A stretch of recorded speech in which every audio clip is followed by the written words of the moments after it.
This episode of SpectreSoundStudios is brought to you by Nail the Mix.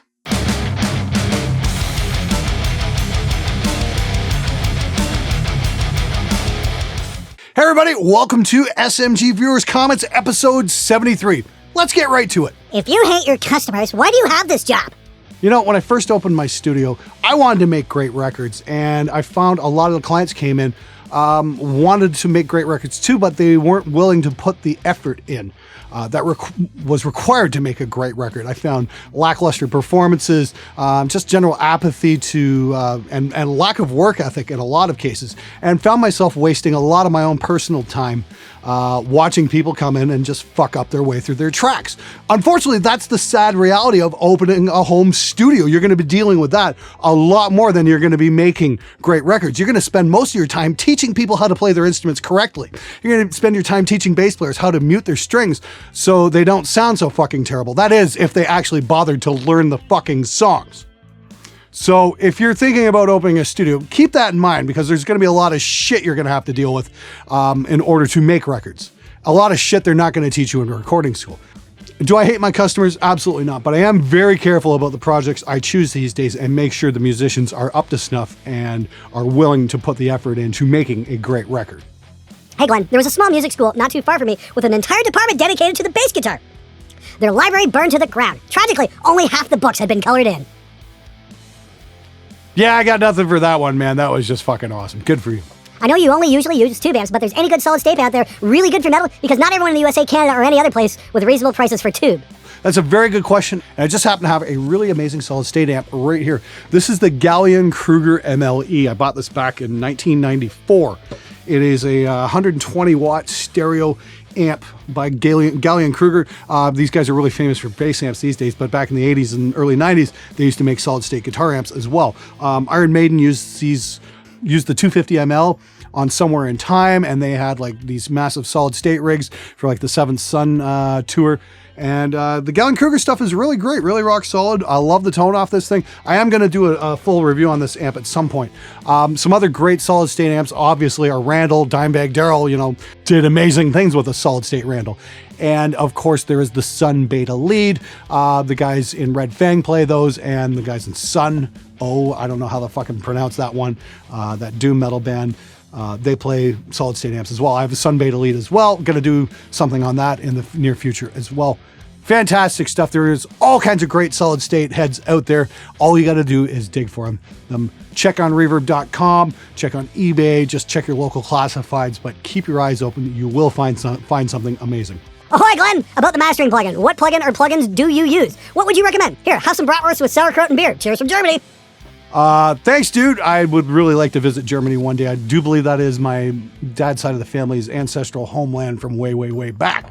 I think Fricker sounds German. I could be wrong. It might be English. Who the fuck knows? Anyway, mastering plugin I use, my first choice is the Slate FGX.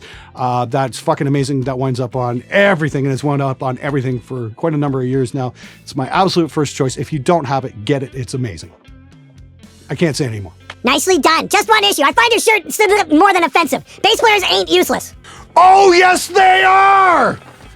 Why are you ever fucking dumb? Sit through a fucking studio for 18 years and watch bass players fuck up record after record after record because they don't fucking practice. There isn't any more musician in the entire universe that's more useless than a fucking bass player. In fact, if you're really offended by the shirt, you're really going to be offended by this hat because it says the exact same fucking thing. You can get yours at the SpectreMedia.ca shop. And if you're really offended by that, you can get one of these shirts as well. Go fuck yourself. Fucking bass players. We had a rehearsal earlier and the bassist didn't show up to it. We couldn't get hold of him, so gave him the benefit of the doubt, thinking he had some personal shit going on or something bad had happened to him. No, he just sent us a message about a minute ago saying he was busy watching the football. Absolutely unprofessional.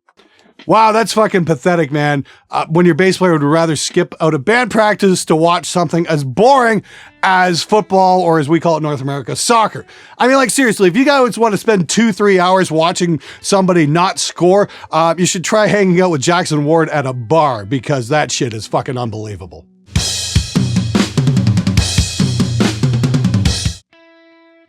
Hey guys, this episode is brought to you by Nail the Mix. It's an online recording school created by Joey Sturgis, Joel Wanasek, and A.L. Levy. These guys have a mile-long list of credits behind them, and every month, Nail the Mix gives you access to multi-tracks from a top-level album, plus a 6 to 8 hour live streaming class from the producer who mixed it. I've been working with Nail the Mix because they've been doing incredibly cool projects from bands such as Periphery and Machine Head, and this month is no exception. From the album The Way of All Flesh, it's GOJIRA's track Toxic Garbage Island, and the mixer is Logan Mader. Prizes for this month include an Omega preamp and Transformer plugins, plus a 1-year subscription to Kush plugins.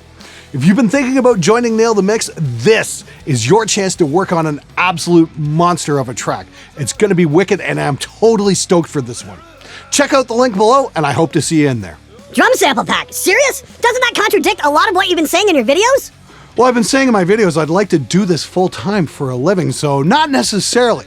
What I've been saying over and over and over again is I understand there's a lot of kids in their bedroom who don't have access to a drum set or a studio or, $100,000 worth of preamps and mics and all the rest of it that goes into making live drum recording. I get that. That's the vast majority of the viewers don't have access to that sort of thing. I am trying to teach people how to record live drums because I think that's becoming a lost art and I want to see more of that. But I'm also not an idiot. I understand there's a huge amount of kids who that's just not an option for. So they want massive drum sounds they can write their own material to. Where I really have a problem with drum samples is in the big major label releases where I think it's just fucking lazy, where they should be recording real drummers and pushing them harder. But I mean, like for the kid in his bedroom, I'm not going to rag out on him too much if that's all he has access to, because they should be making music by any means necessary. And if I can help that out, so be it. What's your opinion on Michael Jackson? I think as an artist, he was brilliant. I think as a person, he might have been a little strange. I know he's had a lot of legal issues. There are a lot of accusations and whatnot, but obviously when you get to that level of fame, people are going to be looking for a piece of you, to get a piece of you any way they can. So I kind of really feel bad for him in a lot of ways. But there's no denying he was an absolutely brilliant performer and a brilliant songwriter. I lived through the whole Thriller experience, and that was the biggest record in the universe for I don't know how fucking long. That was just absolutely inescapable. So, that record still stood the test of time. There's still some amazing songs on that record. So there you go. Go check it out. Go crank it up. There's some great stuff. Line 6. What can we do to make a new amp? Chimpanzee intern flings poo at the president of design. Perfect. Ship it. Some of these comments are just so great. I really can't add anything to it. That was fucking brilliant. Good for you, dude. Thank you so much for writing in. I'm listening to this over a pair of Genelec 1038 near-field monitors, and I'm hard-pressed to hear any major difference. I think you're just hearing what you want to hear. Find it very interesting you mentioned your monitors and not what the environment is you're listening to, or if you have any acoustic treatment. I don't care if you spent $1,000 on your monitors or you spent $20,000 on your monitors.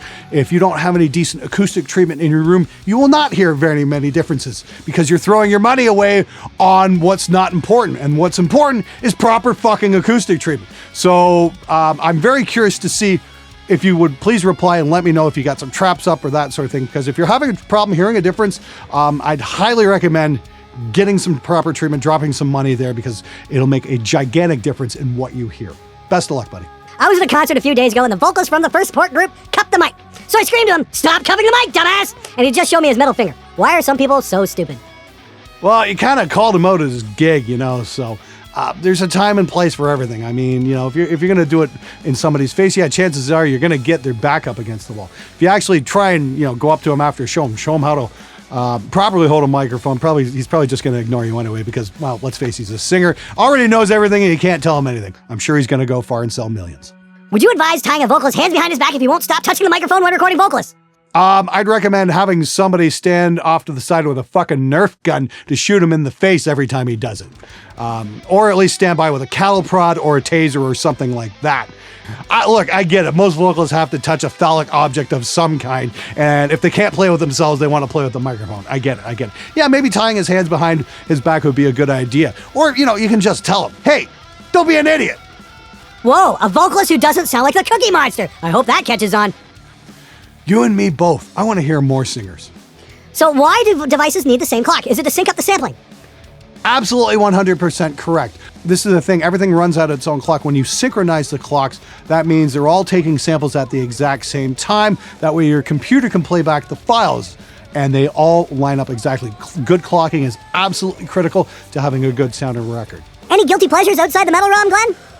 Sure, why not? I mean, I like a bit of anime. I've kind of gotten into some of the Japanese bands that do the themes based on that, just from hearing them over and over again in the intros. There was like one of the opening tracks for one of the seasons of Full Metal Alchemist had a track by Yui that was just fucking amazing. It was definitely not a metal track. But I mean, like, you know, there's all kinds of stuff.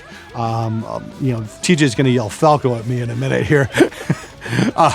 But I mean, like, yeah, I grew up in the early 80s. I mean, like, so a lot of the new wave stuff had a big influence on me when I was very, very young. You know, bands like Falco, Squeeze, B-52s, there's a whole bunch of shit. Weird Al Yankovic was a gigantic influence as well, and I still like listening to him, and I've seen him live twice. So yeah, there's all kinds of stuff. And, you know, that's the thing, great performance can be great performance no matter the genre. Anyway, guys, thank you so much for watching. Make sure to sign up for this month's Nail the Mix because it's going to be GOJIRA, and that's going to be fucking amazing. Don't forget, hit up the SMG shop where you can get yourself a Nobody Cares That You're Offended t-shirt or a Rule Number 2 hat.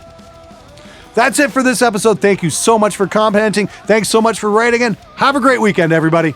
Hey guys, thanks so much for watching this episode. If you like the content, please support the channel either at my SMG shop or through my Patreon. If you want to see more, hit one of the playlists. Thanks for watching. I'm out of here.